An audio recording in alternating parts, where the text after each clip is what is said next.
Ladies and gentlemen, good day and welcome to Campus Activewear's Limited Q4 and FY24 earnings conference call. As a reminder, all participant lines will be in the listen-only mode and there will be an opportunity for you to ask questions after the presentation concludes. Should you need assistance during the conference call, please signal an operator by pressing the star, then 0 on your touch-tone phone. Before we proceed on this call, let me remind you that the discussion may contain forward-looking statements that may involve known or unknown risks, uncertainties, and other factors. It must be viewed in conjunction with our businesses that could cause future results, performance, or achievements to differ significantly from what is expressed or implied by such forward-looking statements.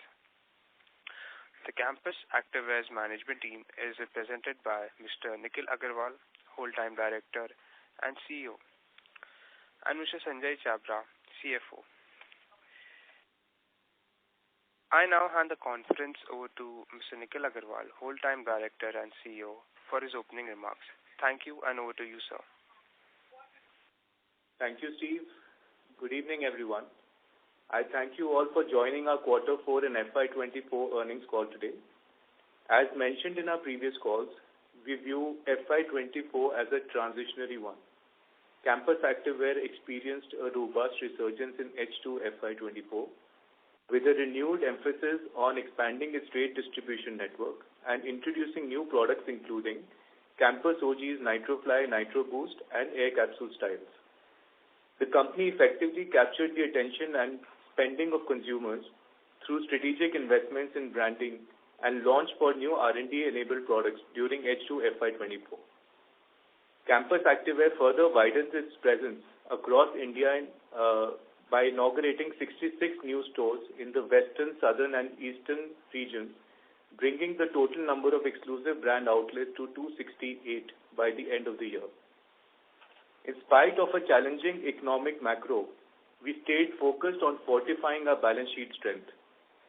The company paid off debts amounting to INR 156.5 crores in FY24, reaching a net debt-free status during the year.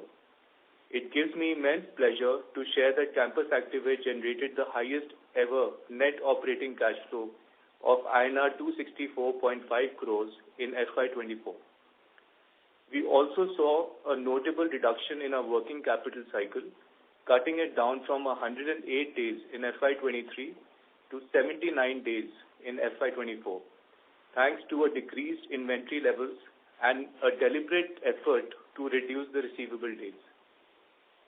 Campus Activewear is dedicated to offering its consumers top-tier global designs and technology in sports and leisure footwear.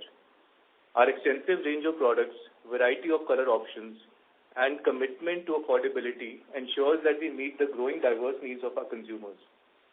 We are committed to strengthening our brand identity by crafting compelling narratives, fostering deep connections with our target consumers.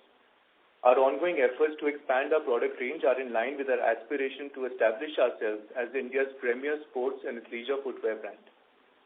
With a robust balance sheet position, the management is determined to grow and enhance Campus Activewear's omni-channel presence, provide outstanding consumer experiences through innovative product offerings, and enhance the customer's campus's recall value as the most preferred sports and leisure brand amongst Indian households. We are geared to create a long-term value for stakeholders through our distinct integrated business model, combined with a strong balance sheet position.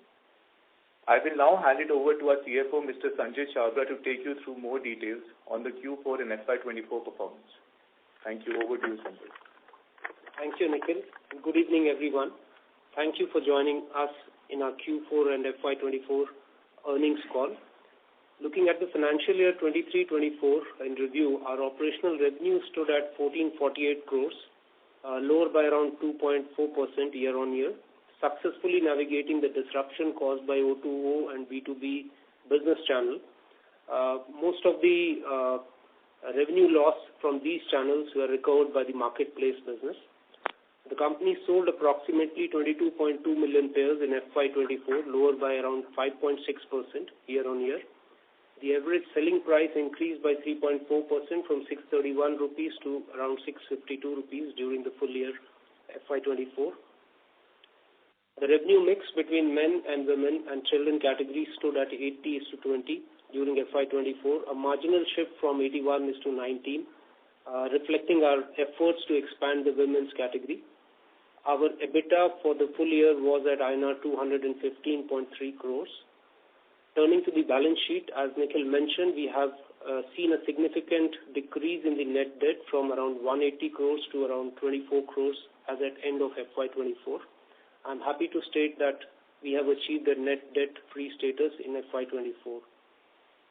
Our balance sheet remains strong, showcasing strong return ratios with return on capital employed at around 19.2% and return on equity of around 14.9% as of 31st March 24. With that summary, I would now conclude my remarks and open the floor to the moderator for the Q&A. Thank you. Thank you very much, sir. We will now begin the question and answer session. Anyone who wishes to ask a question may press star and 1 on their touchtone telephone. If you wish to withdraw yourself from the question queue, you may press star and 2. Participants are requested to use handset while asking a question. Ladies and gentlemen, we will wait for a moment while the question queue assembles.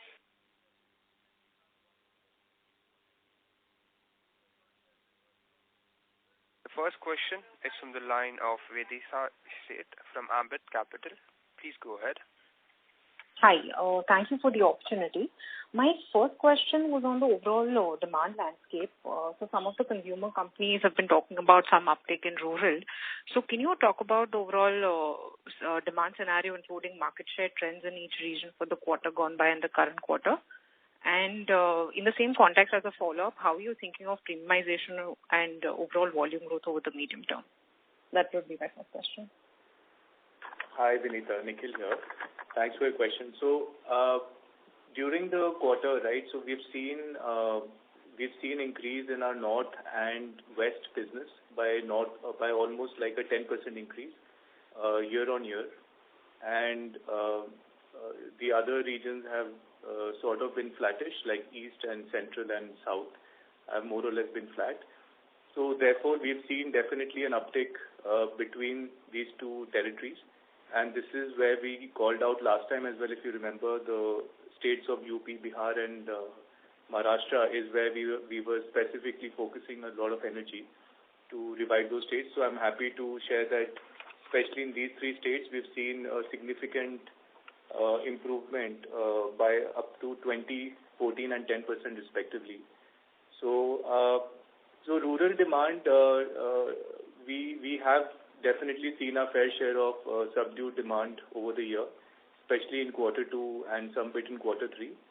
But with our renewed focus towards certain strategies that we have implemented, including portfolio optimization. So as of today, we basically launched a complete and very comprehensive portfolio of designs, catering from all price points, starting at 799, going up to as high as 2,999. So we have very good, adequate number of designs in good throughput, in good volumes at each and every price point. So we have made sure that there is no gap in the portfolio which is unaddressed, and we have definitely seen good momentum from that strategy, coming in. Therefore, we are fairly confident of navigating the rural demand, as it may, as it has happened in quarter 4. Yeah. All right. So, Nikhil, just in that context, do you think the premiumization journey is getting a little delayed as we're focusing on addressing all the right pricing gaps? So it could be slightly. I mean, so see, we have premiumized a lot over the last 5 years by almost 5 to 6% ASP increase every year, average, right? So the company has premiumized significantly in the last 3-4 years. Given how I would say the last 18 months have gone, and clearly we have seen some stress towards premiumization as well, slight stress. So therefore, we've pivoted to the strategy of increasing our economical portfolio as well. that is, from $899, basically up to $1,000 MRP. So that would definitely give us additional volume, and any margin, there would be compensated by additional volume from and create operating leverage. Therefore, we have to navigate the macros as the demand, as the scene commands. So we cannot run our strategy in silo. We have to understand the market dynamics, and they called today for a complete and comprehensive portfolio from the company side. Got it. Very clear. And the second question was on our network. There seems to have been a drastic change in the MBU and distributor network. So the retail reach has increased from 20,000 to 23,000, whereas the distributor reach seems to have been rationalized from 425 to 300. So can you explain what's exactly happened over here? So it's just part of the consolidation, like we called out. We've been following up with various strategies in the distribution channel, and therefore, that has resulted definitely in some decent growth this quarter. So we've seen about 7.5% growth in terms of value in our trade channel in quarter 4. And this is primarily due to these 2 or 3 initiatives that we have quite aggressively run. So one is the consolidation of distributors, as you pointed out. So one is that, and the other is increase in the count of retailers, increase in the count of our own feet on street, our own sales force to give better coverage and better serviceability. Along with that, like I mentioned, we've given a full assortment of products at every single price point. And finally, we've also rationalized and optimized the schemes and incentives and made much better, I would say, distributor-friendly policies. So combined with all of these factors, we have seen a decent trend, a decent, I would say, growth in the distribution channel in quarter 4. So largely, that consolidation of distributors and increase in retail network is part of the strategy. Okay, and this consolidation, has it been pan-India or restricted to any specific region? It's mostly pan-India. It's across, depending on the territory. Yeah. Okay, I had a few more questions. I'll come back. Okay, thanks. Thank you. The next question is from the line of Umang Mehta from Kotak Securities. Please go ahead. Yeah, thanks for the opportunity. Nikhil, in imports of footwear, we've seen a significant decline in the Jan to March period. Have you started to see any green shoots already? No, so you're right. The imports have certainly declined, and this is the news also that we're getting from the channel. But because, the BIS norms dictate that we need to upload the non-BIS inventory onto the portals by 1st of August this year, and the government has given time till 1st of June 2025 to liquidate all non-BIS goods. Therefore, we believe that, a lot of, I would say, importers did some loading of inventory early on. Therefore, we will see, some bit of liquidation from their end over the year, maybe up till even June next year. But we will not too really bothered about that because from our side, we have taken adequate measures to make sure that we are fully covered and on track in terms of growth. So, but as of now, to answer your question, we don't see any significant green shoots coming in from the stop of imports. They will certainly come, but maybe in the next 2 or 3 quarters. Understood. And the second question was on your other expenses. We've seen a significant decline of around 17% on absolute basis, despite a 4% volume growth. So was there any one-off or a provision reversal during the quarter? Hi, this is Sanjay. I'll just like to take that question. Other expenses primarily are a subset of 3 big buckets. One is our factory overheads, plus freight, and then the admin SG&A, and also the advertisement and promotion spend. So you see a dip versus last year. It's a combination of, again, 3 things. The factory overheads have come down Primarily, we have realigned our workforce based on the production requirement for this quarter. Last year, same quarter, the production was higher and hence our cost was high. This year, we recalibrated that cost. Number two, we did do a front loading of A&P spends in Q3, which is in the season. So this year, in Q4, our A&P spends are lower by around 6 crores. However, on a H2 basis, the spends are higher versus last year. And also the third line, which is online commission, there we got certain rebates during the campaign period. It's a rebate from the platforms, and it was adequately offset to a sort of reduction in the ASP during that campaign period. So it's a line shift.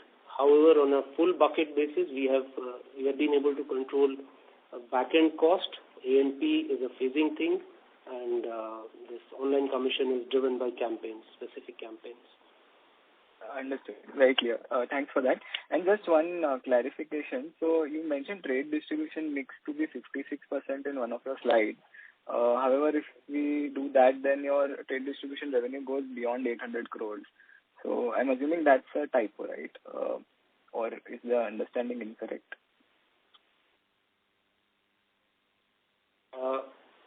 Could be in certain slides, maybe it's including net sales or dispatches. So that could be a sort of placement issue. Yeah. Sure. Thank you. Thanks a lot. And all the best for the next year. Thank you. Thank you.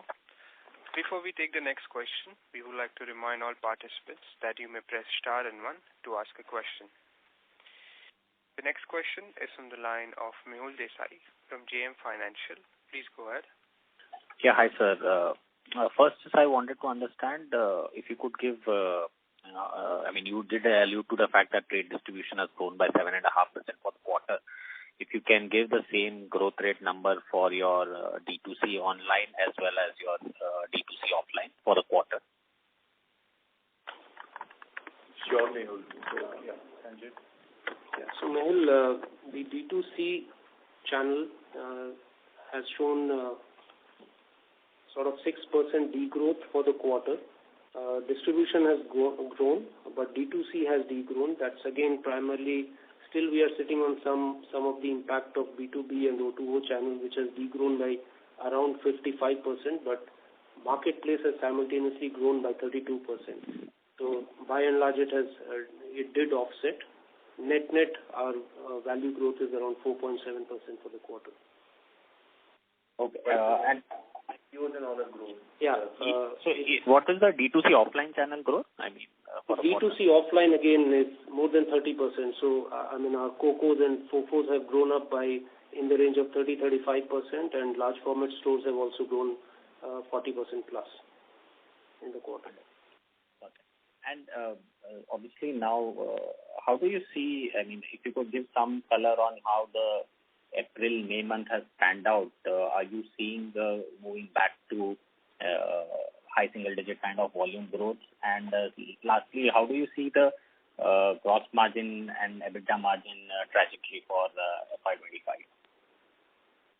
Mehul, as much as we'd like to answer this question, I hope you'll appreciate that we can't comment on any forward-looking statements, but certainly we'll aspire to maintain and grow the business certainly from here in terms of growth rate, and certainly maintain the margin profile as well.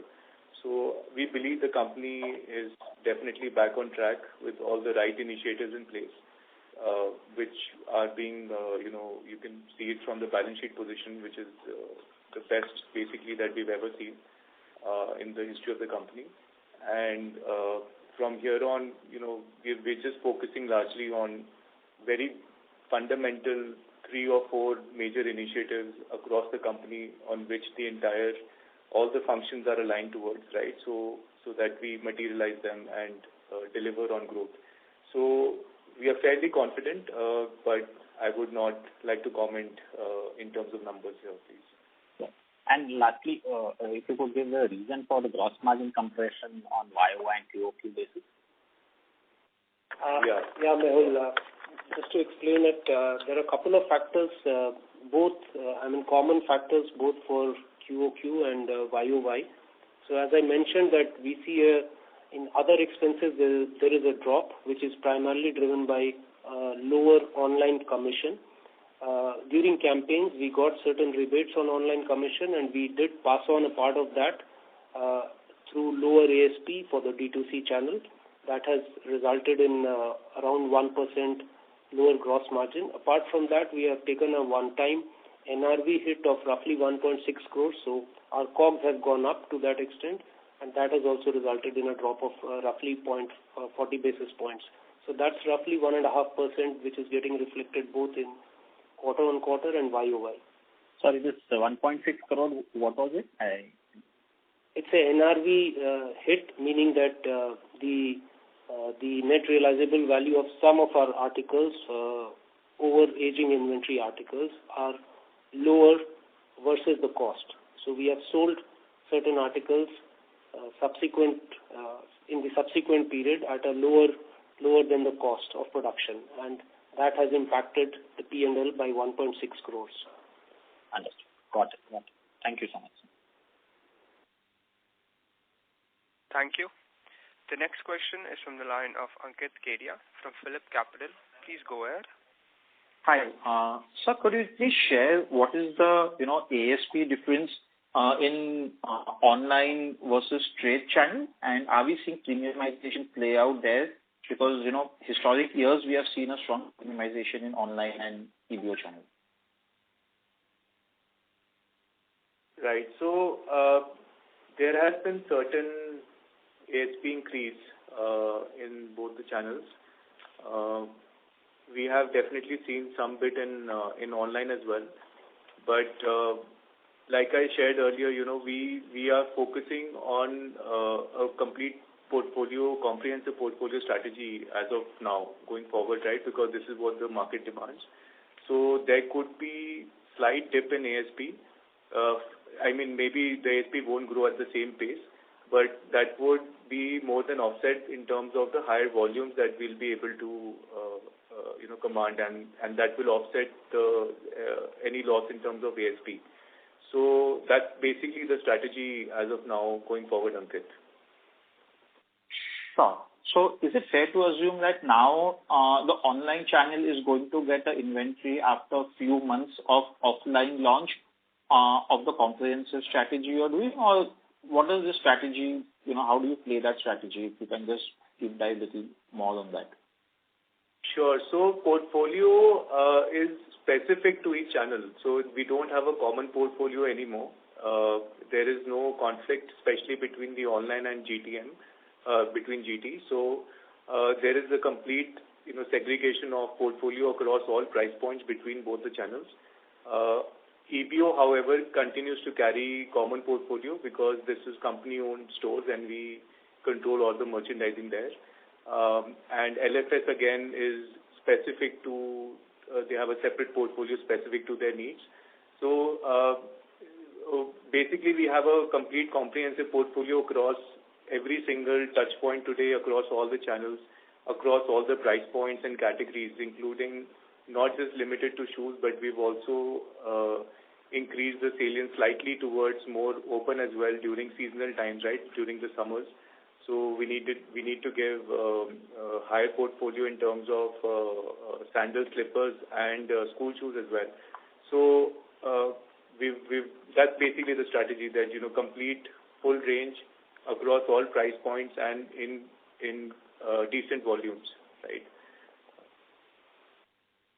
And given that the current inventory levels are healthy, do you think discounting in the market has got lower in the current season compared to the past by the retailers? Because the feedback we were getting in the market for past 2 quarters was that they were undercutting each other because your breadth of retailers have increased, and some of them are usually selling it at single digit margins. So now with the distributor consolidation happened, and however the retailer reach is increased. So on the ground, because of the healthy portfolio, what has led to this kind of growth which you spoke of in a couple of questions earlier. No, so it's not related to, I would say, any sort of discounting. Discounting has become better, only it's gone lower at the ground level in terms of retailers, mainly due to consolidation of distributors. So we have rationalized the margins, we have reassessed the schemes and incentives, and the way they've been designed is basically for a win-win situation, both from the company's perspective and the partner's perspective. So that's the way we are addressing this current issue at hand. And going forward as well, we will continue, because the strategy has panned out really well, and we have seen growth coming in from this. So we will continue to maintain it. I don't see any challenge in terms of discounting. Like, we've not gotten that feedback. It's lately become much better, especially after segregation of the online and offline portfolio. We don't hear of over discounting at the moment from the market. Sure. Thank you so much, Nikhil, and all the best. Thank you, Ankit. Thank you. The next question is from the line of Vedisa Seth from Ambit Capital. Please go ahead. Yeah, hi. Thanks for the opportunity again. Just one small clarification. When you said that there is no discounting in the channel anymore, I mean, does that also mean that the channel inventory is largely normalized at the moment? No, what I meant is that so a retailer, in distribution business, they end up giving at least 10 to 12% average discounts across all geographies. So that is just like the average that we know of. And initially, when there used to be conflicts, then the discounting became higher when there was conflict between the online and offline trade. So what I meant earlier in my earlier statement was that that conflict has gone away.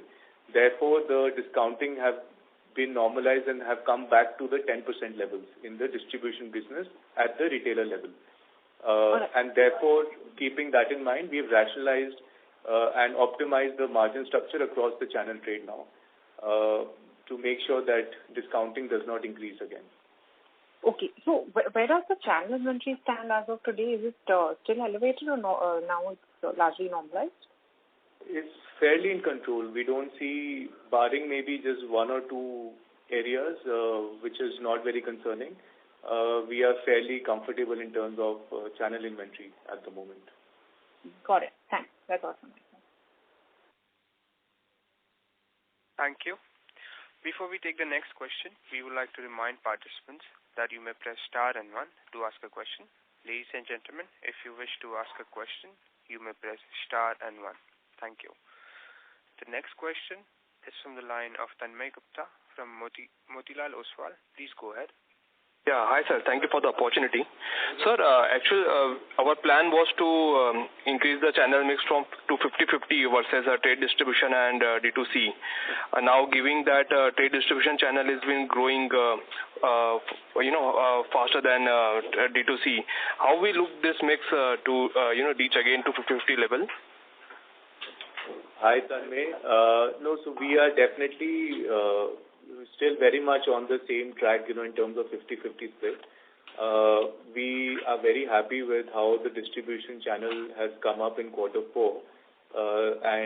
But that does not mean that online channels will not grow. It was just a transient thing this year where online, sales got substituted between O2O and marketplace. Therefore, but now that channel has also reached a level of stabilization in terms of that split that happened, and going forward we will definitely see growth from the online channel as well, which would take us back towards 50-50 split. Understood. And the advertisement level will continue to remain higher for that? Yes. So we have been trending at about 7% AMP spend this year, FY24. We do not foresee any reduction in that at the moment, so we'll probably continue to spend in the range of 6 to 7% for sure. And so last on the current environment, so we have seen that the last year was not been very encouraging in the sports category. We have seen a decline in revenue. So is the market is still challenging, or we are hoping some kind of recovery in the second half or in second quarter? It's difficult to comment. I mean, in terms of the outlook, right? The macro trends at the moment seem normal. I mean, they're not too bad and not too great. They're pretty average, but and also this is really not the main season time for us as a brand. So quarter two, as you know, quarter two is basically the smallest quarter and followed by quarter one. But certainly we've made some, some portfolio, like I mentioned earlier, we made some portfolio adjustments and changes in terms of incorporating a bit more towards economical segment and open category to offset a bit of cyclical and seasonal nature of the business towards quarter one and two as well. So we'll continue with that.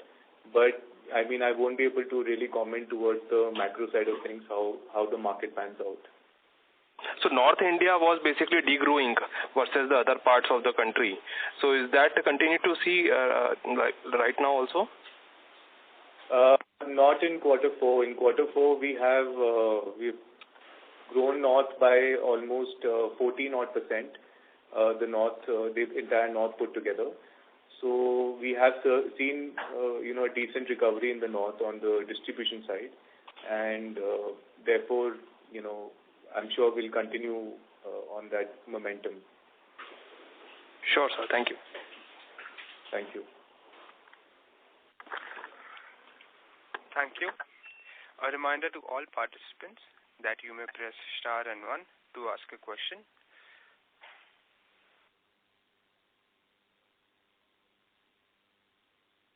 Ladies and gentlemen, if you wish to ask a question, you may press star and 1 at this time. The next question is from the line of Ankit Kedia from Phillip Capital. Please go ahead. So one question on margins. Given that the A&P spends will remain elevated levels and pricing will not tinker much, do you think the steady state margins now is around 16-17% for the company instead of 20%, last 2 or 3 years which we enjoyed? So, Ankit, we're coming out of a tough macro situation this year, as you all know, and I would say it's a decent recovery in terms of margin in quarter four. So going forward, certainly we'll aspire to, maintain our margins in the range of, I would say, 17 to 19% EBITDA levels. That is the aspiration, and even in this quarter four, we've delivered at 18.3. So, I mean, we are taking, whatever initiatives we have to take at the company level in order to maintain and maintain these levels, I would say. Sure. My second question is on the EBO business. We are at around 270 odd EBOs today. Over the next 3 years, what is the aspiration from the EBO side? One is on the growth. Second is on the mix of cocoa EBOs. So we, barring FY24, previously we've continuously opened about 100 stores on average every year. FY24 is the only year after 3 years where we've opened slightly lesser number of stores at 67. The reason being mainly because of the macros, the way, this year has tended. So we just took a more cautiously optimistic approach and opened lesser number of stores. But going forward, as we see, better visibility, and, I would say BIS impact also coming in, we would certainly like to get back on track in terms of opening about 80 to 100 stores, from FY25 onwards again. Most of which would be FOFOs. We've been trending at about, I would say 75-25 FOFO to COCO ratio. So we'll continue probably to trend at that level. And my last question will be on the competitive intensity. While given that the imports have reduced and, probably in a quarter or two, we will see them reduce further. Are you seeing some of the unorganized markets, launching their own smaller brands and, fueling the market at the entry-level price points at the lower level? Or you think you continue to gain market share and premiumization is the way forward? I wouldn't honestly say premiumization is the way forward for FY25. Like I mentioned earlier, FY25, coming out of a tough macro environment for everyone, especially in the consumer discretionary sector, we will have to be more conducive towards the market environment, and therefore we've decided to go in for a holistic, comprehensive portfolio approach for FY25, and so I would not really say premiumization could be there, but lower than previous years, but that would definitely be offset by higher offtake of volumes, and that would bring in operating leverage. So, and we're not particularly too concerned about the competition, at bay, because every company has their own strategy, and Campus as a brand has been doing really well. The top of mind recall and the brand pull is one of the best in the industry and the category. So we'll continue to leverage on that position in terms of volume offtake and the category offering.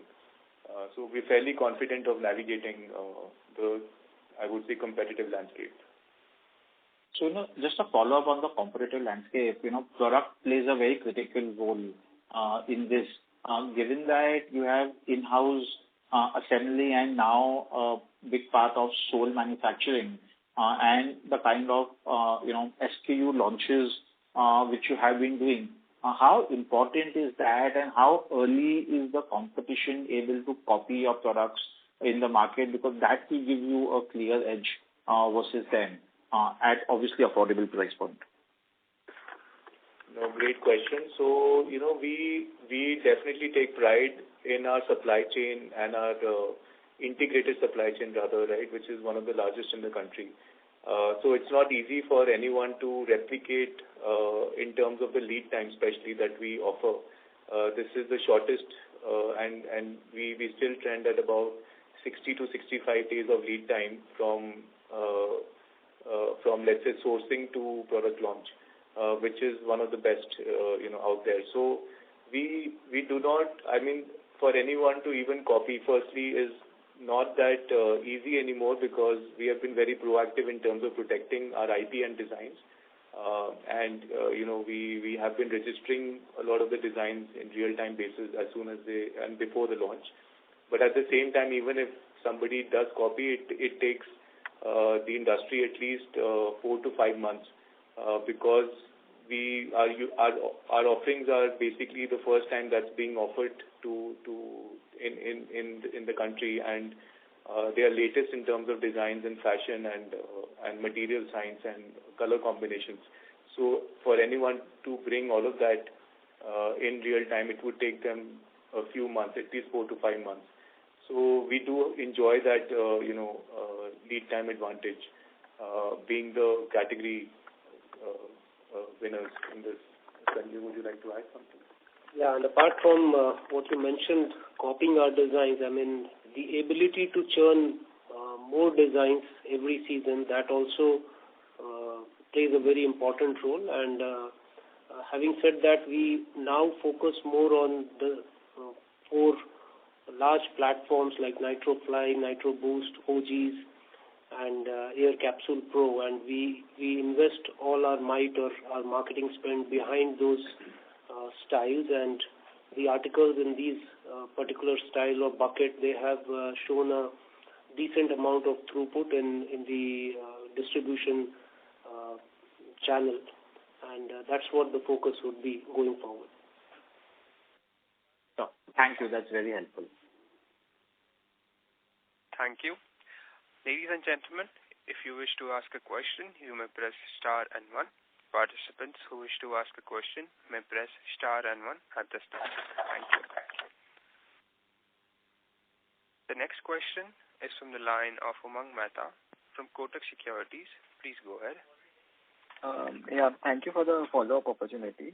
Nikhil, in past you have shared that on Flipkart, Campus had gained share.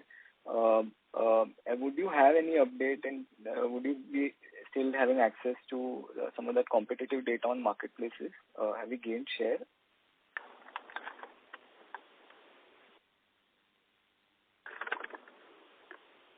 Sorry, hello? Sorry, I'm not sure if I was audible. Yeah. Can you hear me now? No, I heard you. Sorry, I thought you were saying something else. No, so we don't get that. We don't have that data at the moment, but the strategy that we followed for marketplaces, we have been gaining share across the channels, and even Amazon, and both Amazon and Flipkart, which are the largest portals in the country, have done very, very well for the brand.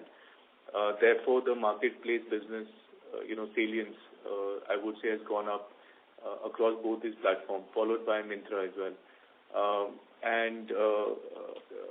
So that has basically made up for the loss in terms of the O2O business. So I won't be able to comment on exact numbers, but we have seen a fair share of growth across the three platforms. Sure. That's it. Thank you. Thanks.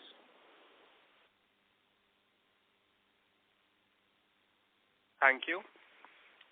The next question is from the line of Lavita Lasadro from Mirae Asset. Please go ahead. Hi, thank you for the opportunity. So you mentioned the growth in some of the key regions that we cater to. So do you think we are yet to see recovery in some of the markets? If yes, then which are those markets? And also, what would be our key selling point? Do we see a large aspirational value as compared to the competition at the moment? Thank you. Hi. So we do have, many pockets of, I would say, low-lying or low-hanging fruits across the trade channel, especially in the regions of, I would like to maintain South and West. North as well, wherever we did lose in terms of a little bit of market share over the last 2-3 quarters, we have significantly recovered in quarter 4. And South and West do continue to be the priority territories for us. And for those also regions, we have calibrated the portfolio accordingly, which is specific to the territories, and that's the approach we've taken. So these largely would be the focused, I would say, territories for us. What was your follow-up question on this? So then second question I was highlighting is, what would be our key selling points from here on, and do we see large aspirational value as compared to the competition in our categories? Absolutely. Like I mentioned earlier, the brand recall is extremely high. It's the number one top-of-mind brand. We have been spending north of 6% to 7% for the past few years now in terms of AMP spend. And, that is, in terms of absolute value, by far the largest in the category. Therefore, we'll continue to invest in terms of marketing and brand building, which will continue to lead towards brand aspiration and the value for the brand that we offer is basically parallel to none. So certainly we'll continue to focus on that. Okay. All right. Thank you so much. Thank you. The next question is from the line of Akshay Thakkar from FIL Industry. Please go ahead. Yeah. Hi, team. Most of my questions have been answered. Just a very basic first principle question. If we think about BIS implementation now, given that it's been delayed and there have been extensions and competition would have had time to source material, etc., how do you see BIS implementing your business, let's say, over the next 6 months and then over the next 3 years? That's the only question from my side. Thank you. Hi, Akshin.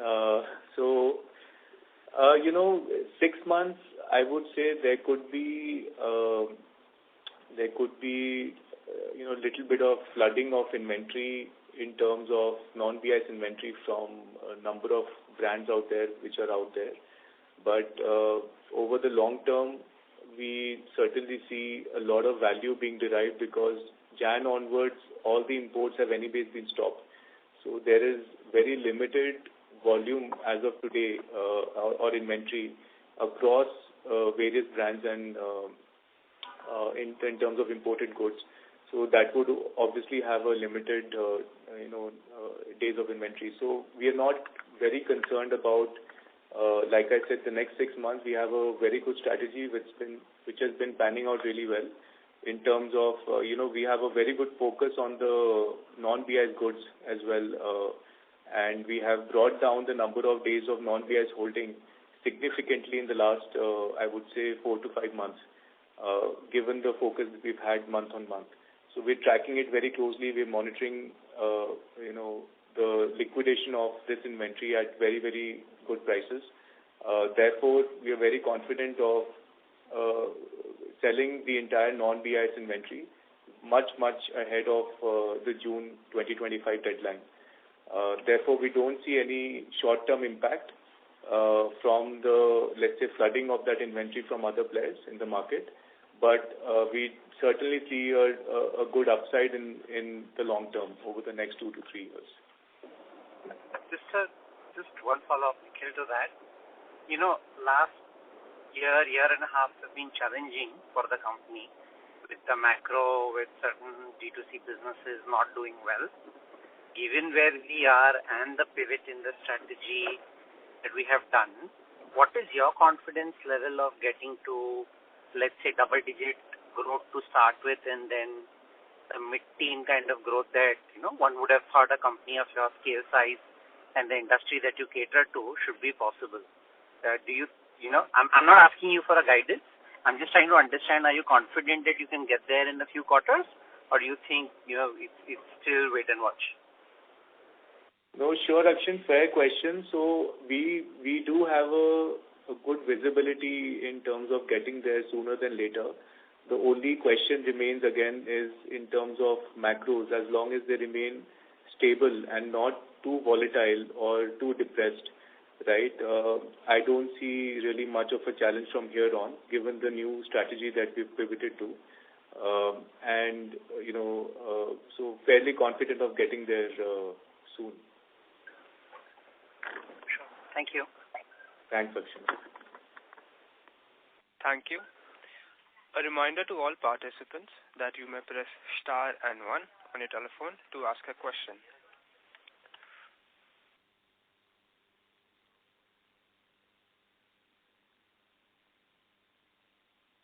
Participants who wish to ask a question may press star and 1 at this time. Thank you.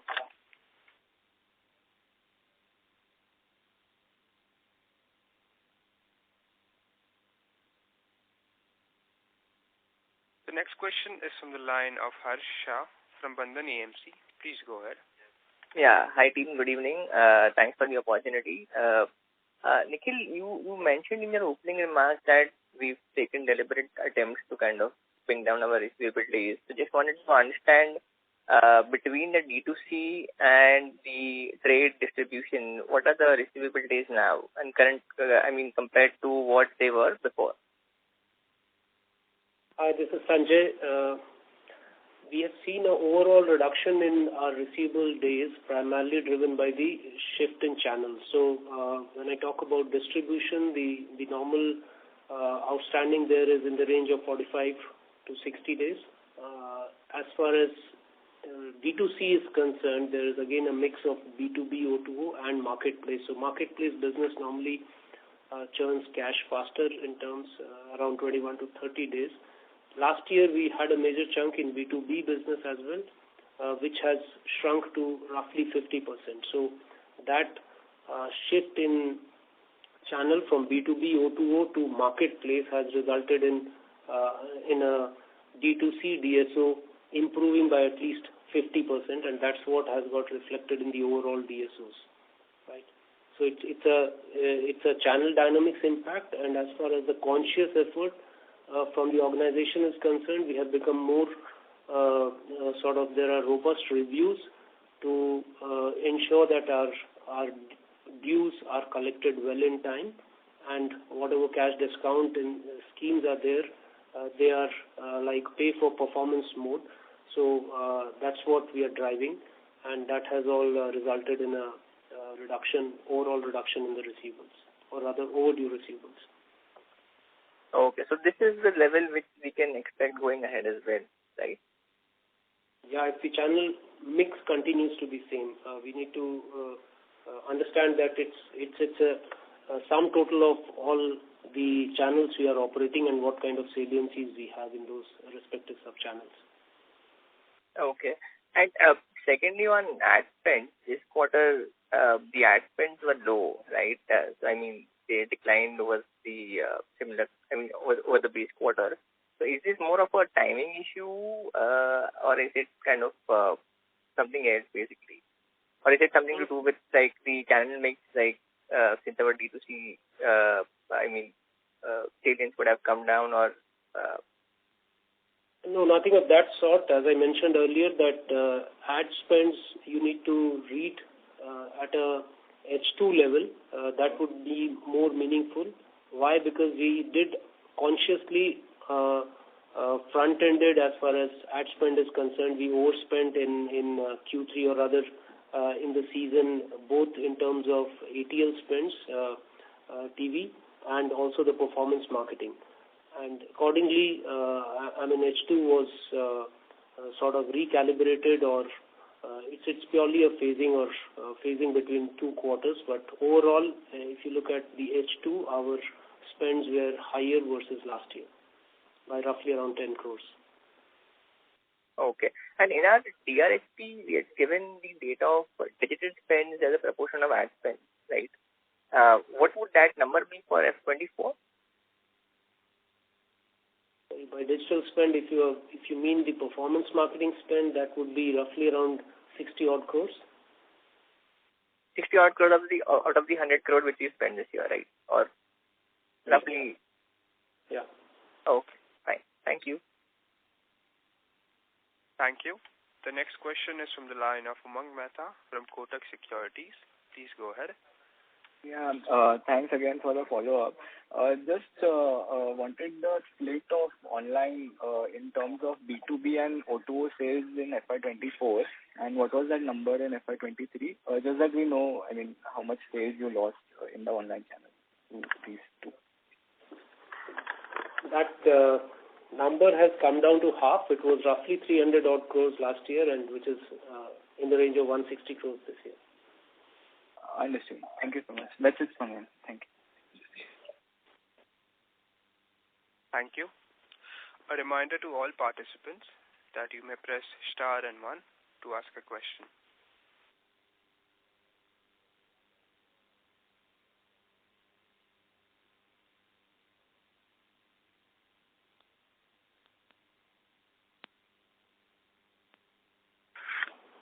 That was the last question for today's con call. On behalf of Campus Activewear Limited, that concludes this conference. Thank you for joining us, and in case of any further queries, please reach out to Campus Activewear's Investor Relation team at ird@campusshoes.com. You may now disconnect your lines. Thank you. Thank you, everyone. Appreciate your time. Thank you. Thank you.